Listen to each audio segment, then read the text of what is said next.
Hello students, welcome to GATE IAS PSU mentors. So जैसा कि आप लोगों ने देखा प्रीवियस वीडियो में मैंने आपके साथ डिस्कशन किया what is transfer function and what is impulse response. Transfer function दो टाइप के थे, प्रॉपर और इम्प्रॉपर, ये सारे डिस्कशन हम लोग कर चुके थे। देखो, फीडबैक के बारे में भी मैं डिस्कशन कर चुका, क्योंकि हमारे सिस्टम कॉन्फ़िगरेशन के बारे में मैंने डिस्कशन किया था आप लोगों के साथ। दो तरह के सिस्टम कॉन्फ़िगरेशन है, एक open loop system configuration and एक क्लोज लूप सिस्टम कॉन्फ़िगरेशन। जैसे एक सिस्टम ले लेते हैं हम लोग जी, राइट। यहाँ से आपने इसको इनपुट दिया xt और यहाँ पे आपको क्या मिल रहा है yt। इस सिस्टम को हम क्या बोलेंगे? क्या यहाँ पे कोई फीडबैक प्रेजेंट है? नहीं, ये मेरे पास है ओपन लूप सिस्टम।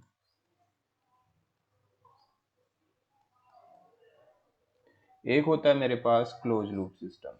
देखो, मेरे पास जी है, मैंने क्या किया, फीडबैक लिया, आउटपुट का कुछ पार्ट उठाया, उसको क्या कर दिया, इनपुट में अटैच कर दिया।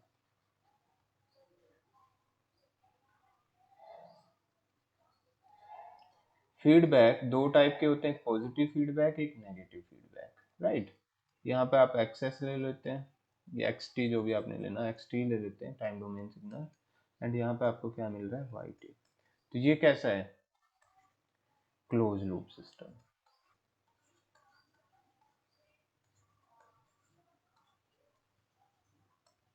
तो हमारे पास अब दो टाइप के सिस्टम है, एक ओपन लूप सिस्टम, एक close loop system. Close loop के अंदर भी दो तरह के फीडबैक प्रेजेंट होते हैं, पॉजिटिव फीडबैक, एक नेगेटिव फीडबैक।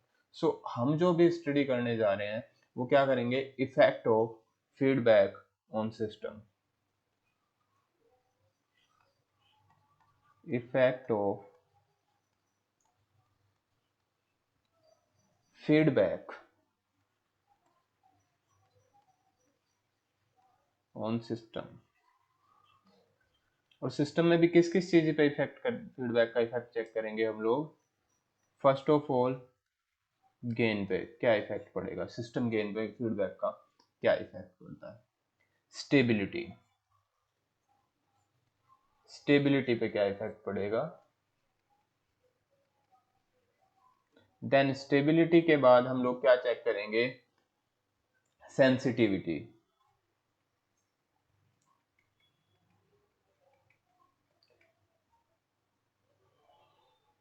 एक्सटर्नल नॉइस पे क्या इफेक्ट पड़ेगा।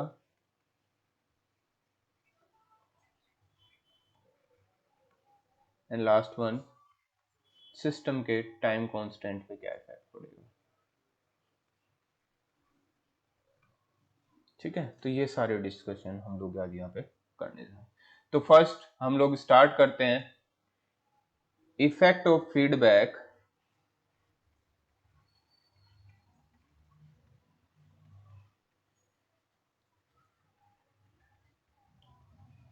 On system gain.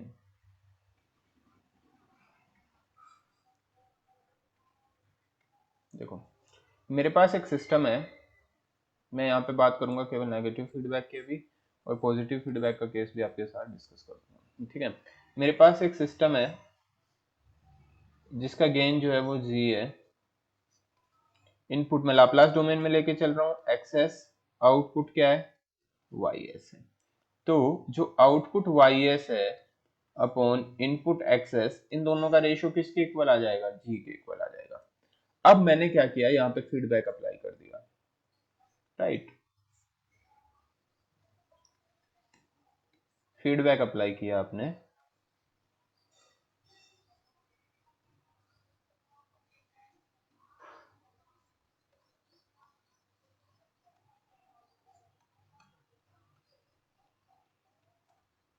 ये एक्सेस है, यहाँ पे आपका Y S.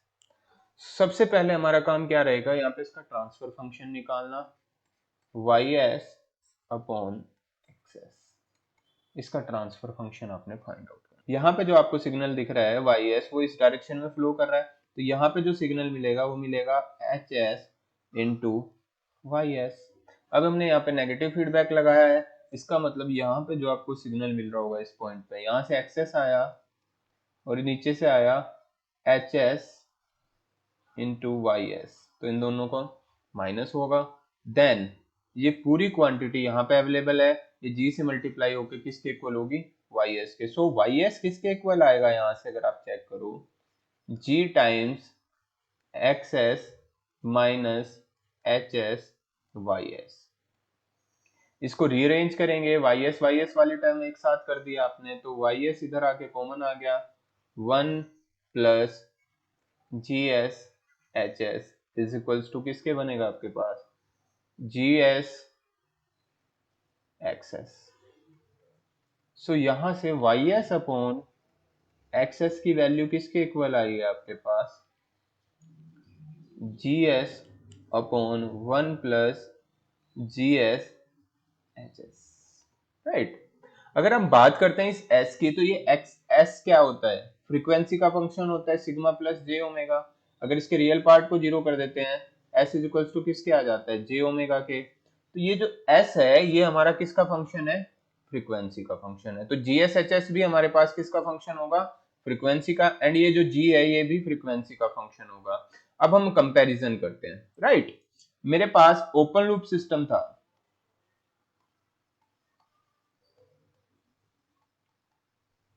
Open loop system के केस में ys अपॉन एक्स की वैल्यू किसके इक्वल आई थी अपने पास, g के इक्वल आई थी। एंड जो क्लोज लूप सिस्टम है,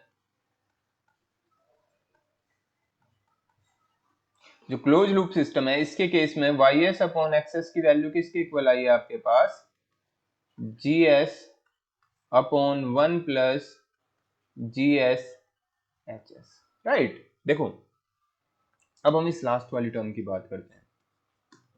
यहाँ पे गेन जीएस है, तो यहाँ पे मैं क्या देख रहा हूँ यार, गेन जो है वो एक फैक्टर से डिवाइड हो रहा है। किसी एक फैक्टर से डिवाइड हो रहा है, वो क्या फैक्टर है जिससे डिवाइड हो रहा है, 1 plus G S H S. अभी मैंने क्या बताया आपको कि ये जो जी एस एच एस है ये किसका फंक्शन होगा, फ्रीक्वेंसी का फंक्शन होगा। अब यहाँ पे दो केस अराइज होते हैं। अगर ये जी एस एच एस जो है फ्रीक्वेंसी की, कुछ फ्रीक्वेंसीज के लिए तो क्या होगा, पॉजिटिव होगा। फॉर सम फ्रीक्वेंसीज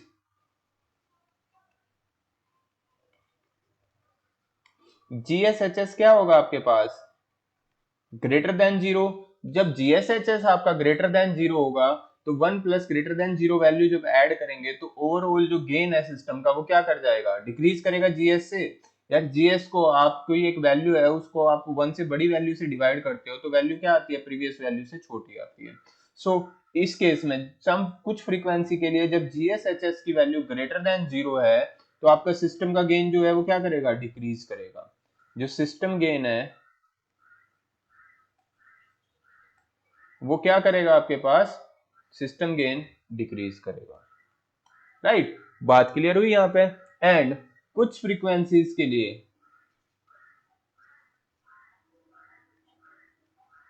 कुछ फ्रीक्वेंसीज के लिए ऐसा भी हो सकता है कि जीएसएचएस की वैल्यू लेस देन जीरो आ जाए, नेगेटिव आ जाए।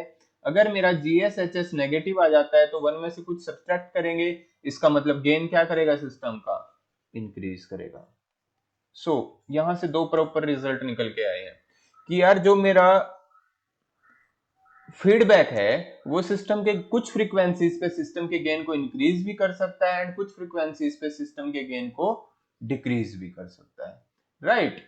ओवरऑल हम क्या कह सकते हैं कि हमारा सिस्टम जो है उसका गेन इंक्रीज भी हो सकता है सम फ्रीक्वेंसी रेंज के लिए, एंड सम फ्रीक्वेंसी रेंज के लिए उसका गेन डिक्रीज भी हो सकता है। सो फीडबैक यहाँ पे नोट नोट डाउन कर लो।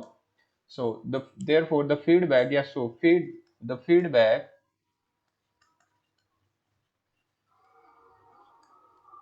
the feedback could increase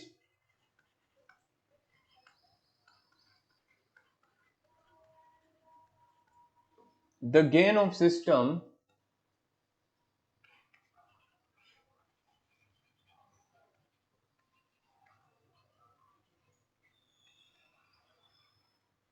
the gain of system in one frequency range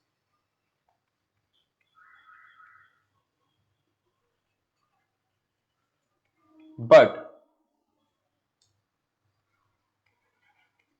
decrease in other,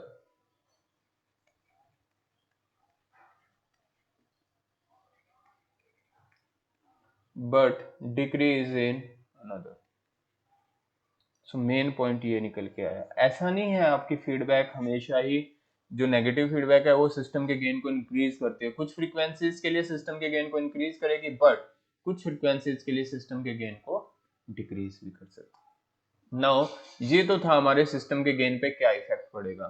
second, हम यहां से देखेंगे the effect of feedback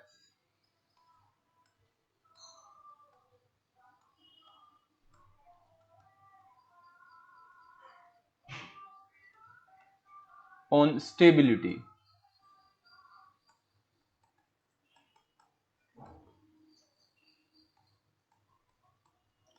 feedback का स्टेबिलिटी पे क्या इफेक्ट पड़ता है।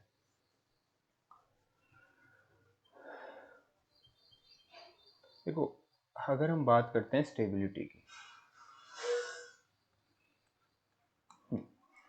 अगर हम बात करते हैं स्टेबिलिटी की, स्टेबिलिटी का मतलब क्या है आपके पास कि आपने किसी सिस्टम को एक इनपुट दिया, ये आपके पास सिस्टम है एस, आपने इसको इनपुट दिया एक्स टी, तो जो आउटपुट वाई टी आ रहा है सिस्टम का, ये वाई टी आपके कंट्रोल में होना चाहिए।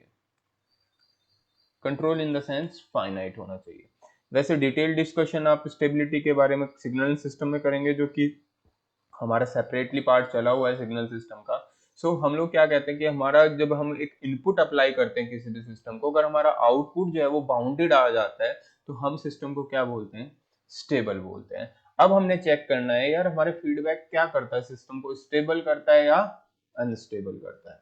देखो यहाँ पे मेरे पास एक सिस्टम है जी, यही ओपन लूप सिस्टम है। इनपुट आपने एक्सेस लगाया, आउटपुट आपको वाई एस मिल रहा है। अब हम लोग मान के चल रहे हैं यहाँ स्टार्टिंग में कि ये एक स्टेबल सिस्टम है, अभी एक स्टेबल सिस्टम है। क्लियर है बात। अब हमने क्या अप्लाई किया, यहाँ पे फीडबैक अप्लाई कर दिया।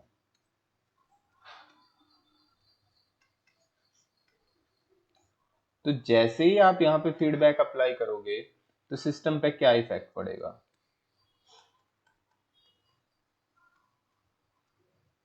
ठीक है, जैसे ही मैंने फीडबैक अप्लाई किया, अब जो सिस्टम ट्रांसफर फंक्शन है वो किसके इक्वल हो गया, Y S is equals to, या Y S upon X S अभी हम लोग निकाल चुके, G upon 1 plus G H के इक्वल होगा, इनटू इनपुट को मैंने इधर मल्टीप्लाई कर दिया, राइट। अब देखो यहाँ पे जो आपका आउटपुट है वाई एस वो किसके इक्वल है, जी इंटू एक्स एस के इक्वल है। क्लियर हुई बात। देखो अगर हम बात करते हैं इस फैक्टर की, तो ये इनिशियली हम लोगों ने स्टेबल सिस्टम लिया था ओपन लूप के केस में। अब देख रहे हैं हम फीडबैक क्या करता है इस स्टेबल सिस्टम के साथ। देखो अगर एक पर्टिकुलर फ्रीक्वेंसी की हम बात करते हैं, जिस फ्रीक्वेंसी पे 1 प्लस जी एच, इसकी वैल्यू किसके इक्वल हो जाती है, 0 के, या फिर हम क्या कह दें कि यार जी एच की वैल्यू अगर मेरी -1 के इक्वल हो जाती है एट ए पर्टिकुलर किसी एक फ्रीक्वेंसी पे, अगर किसी फ्रीक्वेंसी पे G H is equal to -1 हो जाता है, तो G upon 1 plus G H किसके इक्वल हो जाएगा, Y S is equal to G upon 0। यानी कि यहाँ पे अगर हम देख रहे हैं इंटू एक्सेस, राइट, यहाँ पे अगर हम देख रहे हैं तो ये किसके इक्वल बन रहा है, फाइनाइट अपॉन 0। जब भी फाइनाइट अपॉन 0 होता है तो इसकी वैल्यू किसके इक्वल हो जाती है, इनफाइनाइट के इक्वल होती है। क्लियर हुई बात। सो अगर हम विजुअलाइज करें या देखें यहाँ से, अगर मैं एक ओपन लूप सिस्टम की बात कर रहा था जो इनिशियली क्या था, स्टेबल था, जब मैंने फीडबैक अप्लाई किया तो फीडबैक ने क्या कर दिया यार, इस स्टेबल सिस्टम को किस में कन्वर्ट कर दिया, एक पर्टिकुलर फ्रीक्वेंसी पे क्या बना दिया, अनस्टेबल बना दिया। बात क्लियर हुई। तो फीडबैक आपके सिस्टम को अनस्टेबल भी कर सकती है एक पर्टिकुलर फ्रीक्वेंसी पे, एंड देन स्टेबलाइज भी कर सकती है। जैसे एक दूसरा एग्जांपल ले लेते हैं, यहाँ पे मैंने क्या किया, यही सिस्टम है जी एंड एच,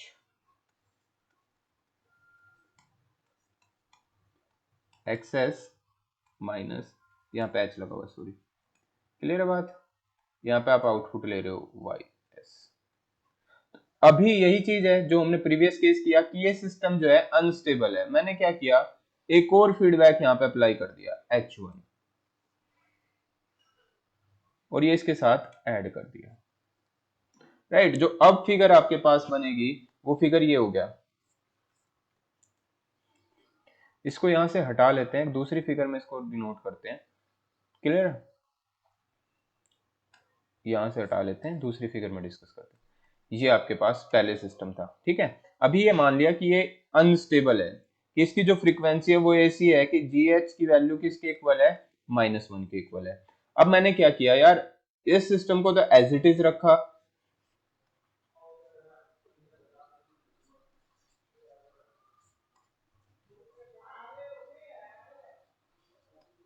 इस सिस्टम को एज इट इज रखा, एक और फीडबैक यहाँ पे अप्लाई कर दी।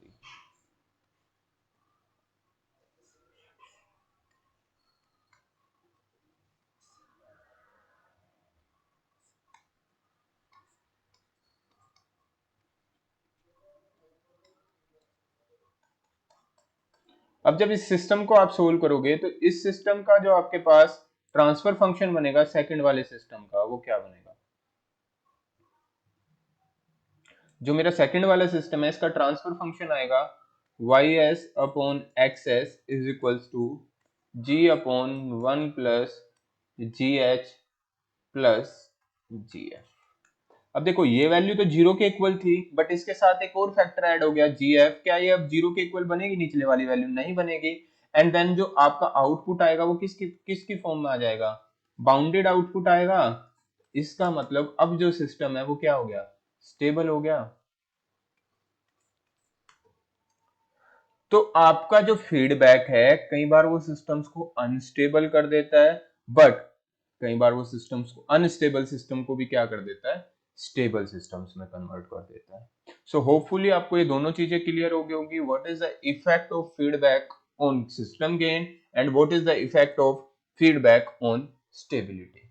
सो यहां से जो हमारा रिजल्ट निकल के आ रहा है वो रिजल्ट क्या आ रहा है कि जो आपकी फीडबैक है वो सिस्टम को अनस्टेबल भी कर सकती है एक पर्टिकुलर फ्रीक्वेंसी पे, एंड वही एक अनस्टेबल सिस्टम को फीडबैक क्या बना सकती है? स्टेबल। तो दोनों इफेक्ट शो करती है फीडबैक, स्टेबल भी बनाती है सिस्टम को और अनस्टेबल भी बनाती है यहाँ पे आपके सिस्टम को, राइट। नेक्स्ट जो हमारे पास है वो effect of feedback on sensitivity.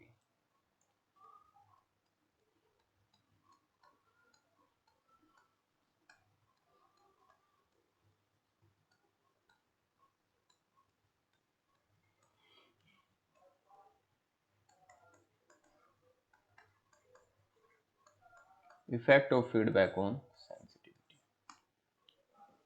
Okay, चलो इस पे जाने से पहले कुछ चीजें मैं डिस्कस कर देता हूँ सेंसिटिविटी के बारे में। देखो जब हमने कंट्रोल सिस्टम स्टार्ट किया था, तो कंट्रोल सिस्टम स्टार्ट करते टाइम मैंने सबसे फर्स्ट चीज आपको बताई थी what is a control system, and उसके अंदर मैंने डिस्कशन किया था what is the input of A control system, what is the output of A control system, what is ये आपके पास सिस्टम है कंट्रोल सिस्टम, राइट। आपने इनपुट दिया xt, तो इनपुट xt के बारे में मैंने क्या बताया था एंड yt के बारे में क्या बताया था? इनपुट xt को बताया था कि यार ये क्या होता है, बेसिकली डिजायर आउटपुट होता है उस सिस्टम का। जो सिस्टम का आउटपुट आपको रिक्वायर्ड होता है उसको बोलते हैं हम लोग xt, डिजायर आउटपुट। एंड ये जो है इसको हमने क्या बोला था? कंट्रोल वेरिएबल बोला था या फिर एक्चुअल आउटपुट बोला था यहाँ पे सिस्टम का, ठीक है। इनपुट को रेफरेंस इनपुट भी बोला जाता है जो हमें रिक्वायर्ड आउटपुट होता है। अब सेंसिटिविटी का मतलब होता है कि एक पैरामीटर में आप चेंज करो तो उसके कोरोस्पोंडिंग दूसरे पैरामीटर में क्या चेंज आएगा, राइट। बात क्लियर हुई? अब यहां पे बात करते हैं, दो तरह की सेंसिटिविटी होती है, एक इनपुट सेंसिटिविटी होती है,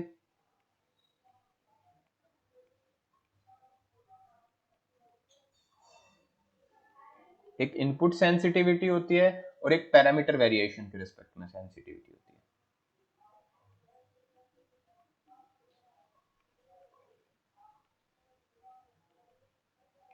ठीक है, पहले हम बात करते हैं इनपुट सेंसिटिविटी। इनपुट सेंसिटिविटी का मतलब क्या है कि मैं अगर इस इनपुट में एक स्मॉल सा चेंज करूं, उसके कोरोस्पोंडिंग मेरे आउटपुट में क्या चेंज आ रहा है।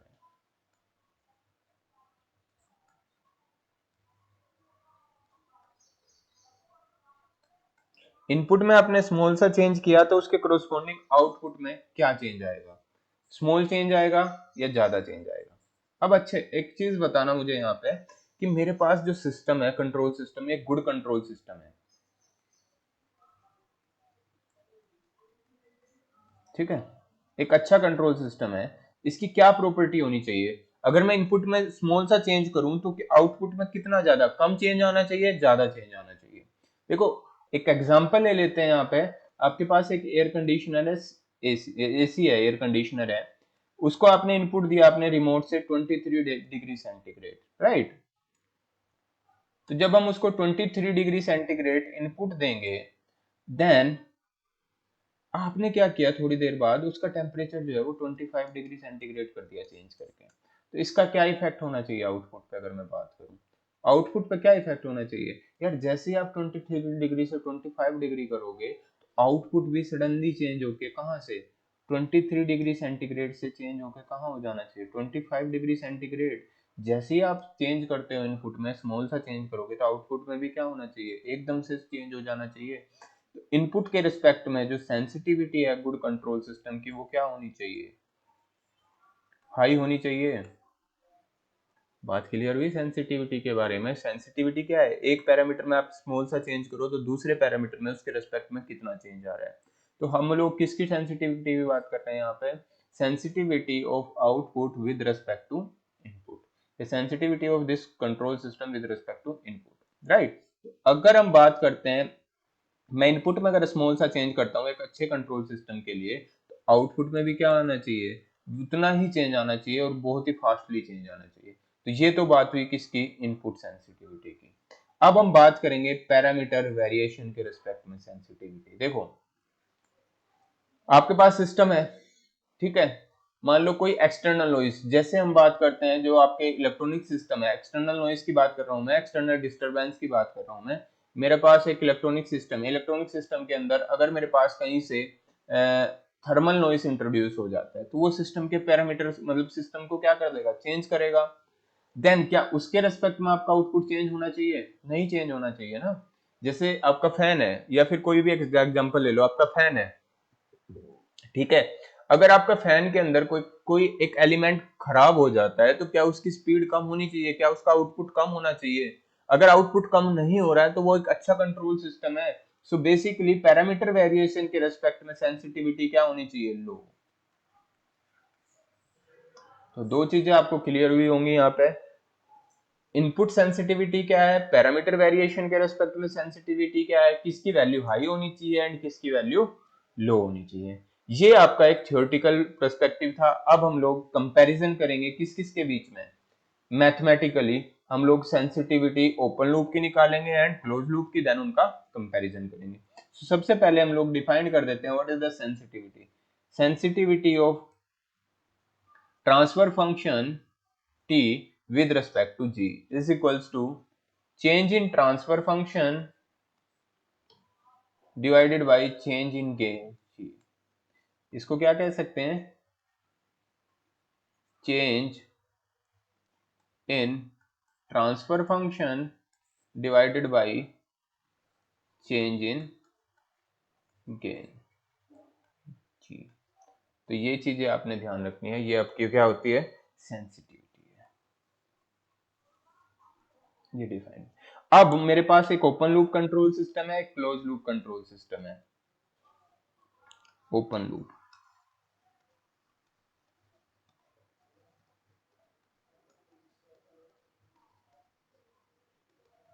एक क्लोज लूप कंट्रोल सिस्टम है। एक ओपन लूप कंट्रोल सिस्टम है, एक क्लोज लूप कंट्रोल सिस्टम है। जो ओपन लूप कंट्रोल सिस्टम है आपके पास, इस ओपन लूप कंट्रोल सिस्टम में आपको पता है यहाँ पे जी है, यहाँ पे आपको आउटपुट मिल रहा है वाई टी या वाई एस ले लेते हैं, इनपुट क्या है इसका, एक्सेस, राइट? सो जो आउटपुट वाई एस है और इनपुट एक्सेस है, तो ट्रांसफर फंक्शन क्या होगा इसका, ट्रांसफर फंक्शन डायरेक्टली जी के इक्वल आ जाएगा। देन हम अगर इसकी सेंसिटिविटी फाइंड करें, del T over del G is equals to किसके आएगा, विद रिस्पेक्ट टू जी के 1 के इक्वल आ जाएगी ये वैल्यू। एंड सेंसिटिविटी, सेंसिटिविटी किसके इक्वल डिफाइन की अभी आपने, ट्रांसफर फंक्शन की, del T over T upon del G over G. इसको क्या लिख सकते हैं, del T over del G into G over T. Clear है बात? तो इसकी वैल्यू तो अभी 1 निकाल चुके हम लोग, एंड जी, ट्रांसफर फंक्शन भी जी के इक्वल है, तो इसकी सेंसिटिविटी किसके इक्वल है? विद रिस्पेक्ट टू जी, 1 के इक्वल है। अब हम बात करेंगे क्लोज लूप की। क्लोज लूप के केस में सेंसिटिविटी विद रिस्पेक्ट टू जी किसके इक्वल होगी? ट्रांसफर फंक्शन की जो सेंसिटिविटी आएगी वो आएगी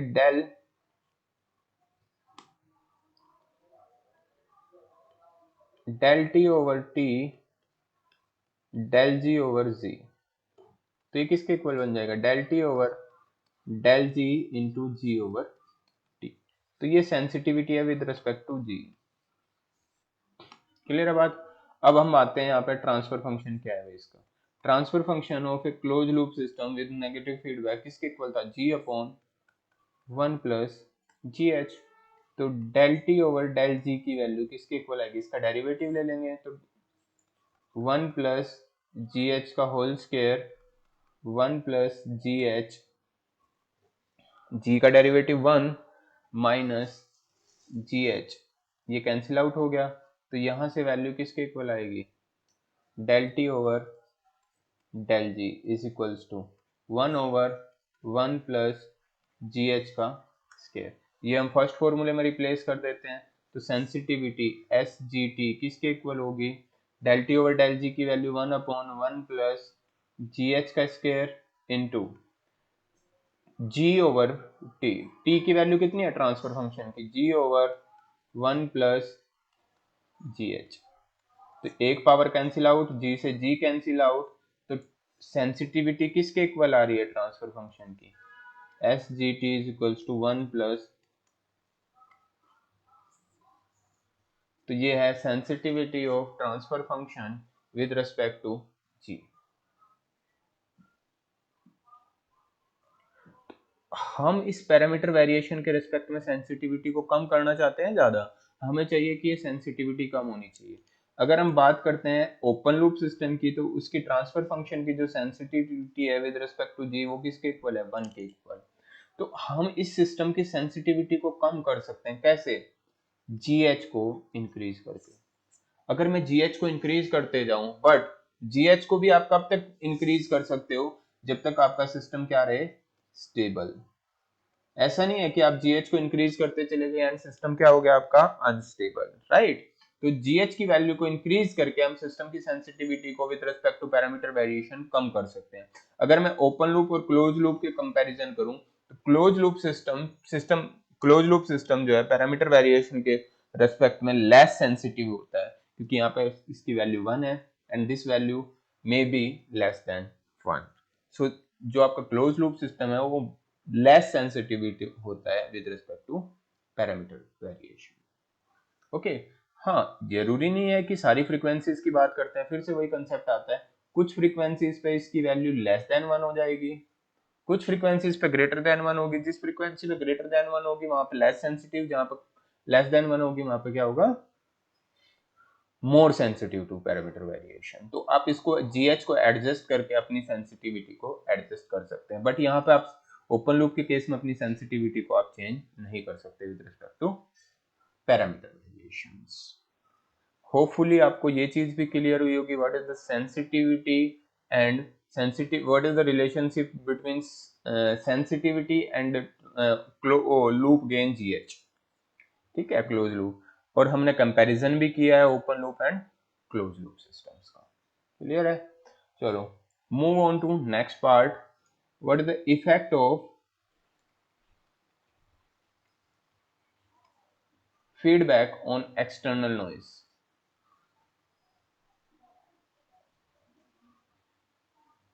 effect of feedback on external noise.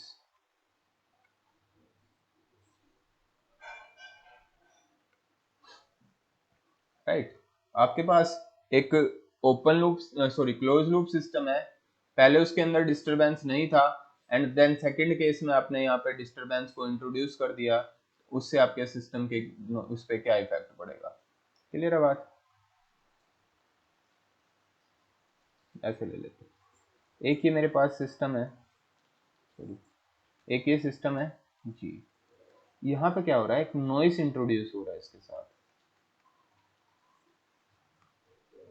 ठीक है,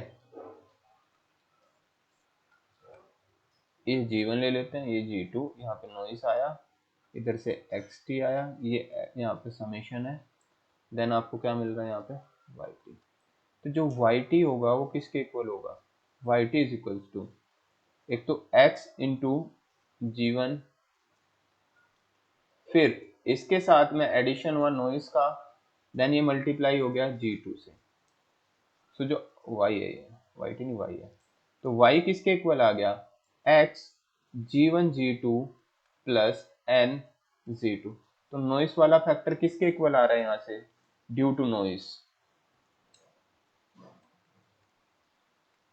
ड्यू टू नॉइस आउटपुट किसके इक्वल है, N G2 के इक्वल है। क्लियर है बात। अब हम बात करते हैं विद फीडबैक। अब मैंने क्या किया यार, इसी सिस्टम के अंदर एक फीडबैक अप्लाई कर दिया, G1 एज इट इज रखा, यहाँ पे आपने नॉइस को ऐड किया हुआ है G2, देन आपने एक फीडबैक इंट्रोड्यूस कर दिया H, नेगेटिव फीडबैक, पॉजिटिव, यहाँ पे आपको आउटपुट मिल रहा है Y। अब इस नॉइस के कारण क्या आउटपुट आ रहा होगा, output due to noise, output due to noise YN लिख लेते हैं इसको, ये आएगा G2 upon 1 plus G1 G2 H into N। Clear है। अगर हम इन दोनों इक्वेशंस को कंपैरिजन करते हैं, फर्स्ट केस में ये था एंड सेकंड केस में आपके पास ये है, ठीक। तो फीडबैक क्या कर रहा है, अगर 1 प्लस G1 G2, अगर मेरे पास 1 plus H into G1 G2 इसकी वैल्यू क्या है, ग्रेटर देन 1 हो जाती है, तो मेरा फीडबैक जो है नॉइस के इफेक्ट को क्या करेगा, रिड्यूस करेगा। ओके, सो फीडबैक नॉर्मली नॉइस के इफेक्ट को रिड्यूस करेगा एंड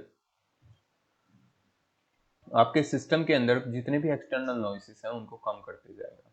लाइक एक एग्जांपल ले लेते हैं इसको ना, जैसे एयर कंडीशनिंग है, एयर कंडीशनर के अंदर आपने अगर टेम्परेचर फिक्स रखा हुआ है या ड्यू टू कुछ फेल्योर, तो वो फीडबैक चेक करते रहता है, बार बार फीडबैक जो आउटपुट को चेक करेगा कि टेम्परेचर कम हुआ या ज़्यादा हुआ। अगर कम होगा तो वापस एसी को ऑन कर देगा, ज़्यादा हो गया सॉरी कम हुआ तो एसी को ऑफ कर देगा, अगर ज़्यादा हो गया तो एसी को वापस से ऑन कर देगा। तो उसमें ज़्यादातर आपका नॉइस के इफेक्ट से फर्क नहीं पड़ता, किसके केस में हम लोग बात कर रहे हैं, ये फीडबैक के केस में बात करें तो फीडबैक नॉइस के इफेक्ट को रिड्यूस करता है।